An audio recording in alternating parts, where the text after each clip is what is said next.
Swastiastu. Bapak Ibu umat sedharma dimanapun berada, kembali lagi bersama saya Nimade Dewi Chandrawati dalam program Taksu Tutur Agama dan Kerukunan melalui Suluh Umat. Pada kesempatan kali ini saya tidak sendiri, saya ditemani oleh seorang narasumber yaitu Ibu Ati Ardianti. Beliau merupakan penyuluh agama Hindu Kabupaten Luwu Timur. Pada kesempatan kali ini kita akan membahas tema tentang kerauhan. Langsung saja kita berbincang-bincang dengan narasumber kita. Bu Ati, Om Swastiastu. Om Swastiastu. Bagaimana kabarnya? Astungkara baik-baik. Ya, Astungkara kita semua dalam keadaan baik, nge. Jadi pada kesempatan kali ini kita akan bahas tema tentang kerauhan. Kerauhan itu merupakan sebuah fenomenal di lingkungan masyarakat, Bu. Sebenarnya apa itu kerauhan? Baik, terima kasih atas pertanyaannya dan umat sedharma. Kita telah mengetahui apa itu kerauhan, tetapi Tiang di sini menjelaskan secara lebih rinci. Kerauhan berasal dari kata rauh yang artinya datang. Kemudian ditambahkan dengan imbuhan ka dan an.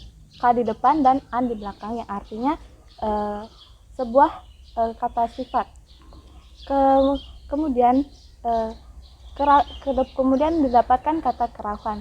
Kerauhan itu berarti sesuatu yang datang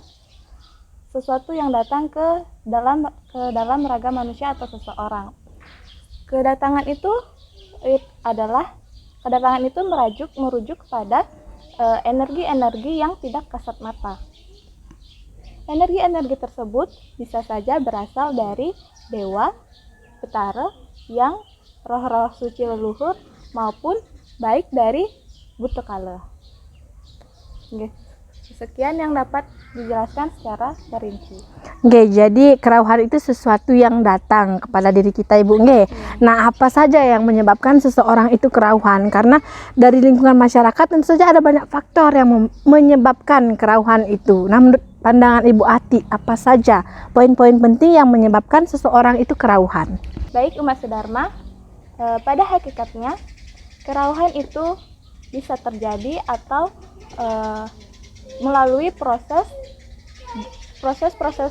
yang tertata dengan menggunakan sarana yang tertata pula. Proses di sini dimaksud proses dari masyarakat atau umat yang meminta kedatangan roh-roh tersebut atau energi-energi tersebut.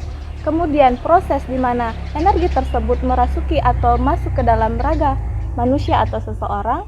Kemudian proses di mana energi tersebut atau roh-roh tersebut meninggalkan raga manusia atau seseorang tersebut. Nah, sarana yang tertata di sini bermaksud dengan menggunakan sarana yang jelas seperti asap pengharum-haruman sebagai kesuciannya dan kemudian adanya banten dalam proses tersebut. Adanya proses dan sarana yang tertata dan jelas ini menandakan atau menegaskan bahwa kerauhan itu tidak sembarangan terjadi. Harus ada waktu, tempat, dan kondisi tertentu yang harus sesuai dengan etika dan tatanan dalam masyarakat tersebut.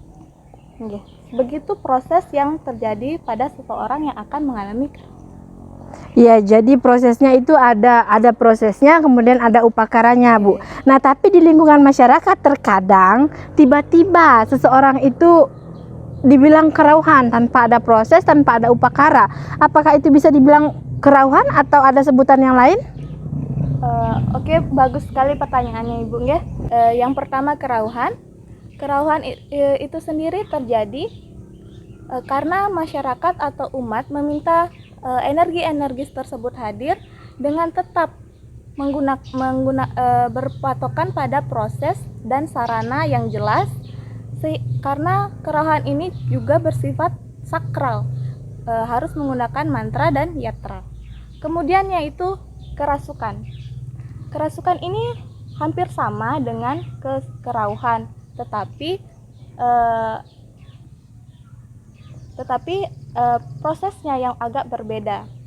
Di sini energi-energi yang dipanggil atau didatangkan tersebut bukan termasuk sakral. Energi-energi apa itu? Itu adalah energi seperti energi dari santet, dedemit, pengasih dan lain sebagainya. Dan ini bisa membuat seseorang menjadi energi yang bersifat negatif. Kemudian ada kesurupan. Kesurupan itu sendiri merujuk pada bermain pada emosi seseorang. Emosi di sini apabila seseorang sudah emosinya meledak, pikirannya menjadi kosong, itu akan mengundang atau dapat mengundang arwah-arwah yang gentayangan atau arwah-arwah negatif untuk masuk ke dalam raga seseorang tersebut. Jadi bisa dilihat antara perbedaan kerauhan, kesurupan, dan kerasukan. Nah, bagaimana cara mengetahui bahwa seseorang tersebut kerauhan? Apabila seseorang tersebut melakukan tindakan di luar batas kemampuan manusia, seperti bisa memakan atau menginjak bara api tanpa terbakar, bisa menusukkan senjata tajam pada tubuh tetapi tidak terluka, itu bisa dikatakan seseorang mengalami kerauhan.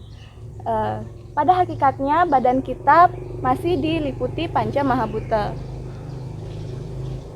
Kerauhan itu beda dengan kebal. Perlu ditegaskan lagi, beda dengan kebal. Tubuh kita masih diliputi panca mahabhuta. Artinya, walaupun seseorang mengalami kerauhan tidak terbakar, tetapi sudah pasti ada bagian dari tubuh kita yang akan terluka tetapi tidak parah. Ditusuk-tusuk pakai senjata tajam pun pasti tubuh akan mengalami kesakitan namun tidak parah. Apabila seseorang dikatakan kerauhan, itu bersikap atau tindakannya di luar kemampuan seseorang yang dipinjam raganya. Seperti dia menggunakan bahasa asing yang tidak pernah sama sekali ia katakan atau ucapkan, menari-nari atau bertingkah seperti seekor hewan. Itu bisa dikatakan dia termasuk kerauhan. Jadi dalam kerauhan itu Ibu harus ada upakaranya dan harus ada prosesnya. Jadi kalau tiba-tiba seseorang itu teriak-teriak tidak jelas, berarti itu tidak termasuk dalam kerauhan. Jadi umat Sedharma dimanapun berada, mari kita lebih jeli untuk membedakan kerauhan, kesurupan atau lain sebagainya. Lebih jeli untuk membedakan kerauhan, kesurupan dan lain sebagainya. Demikianlah yang dapat kami sampaikan pada kesempatan kali ini. Semoga apa yang kami sampaikan pada kesempatan kali ini dapat menjadi acuan dalam memperoleh pengetahuan tentang Hindu. Tidak lupa saya ucapkan terima kasih kepada narasumber kita atas pemaparan pada kesempatan kali ini. Saya tutup dengan Parama Santi. Om Santi Santi Santi Om.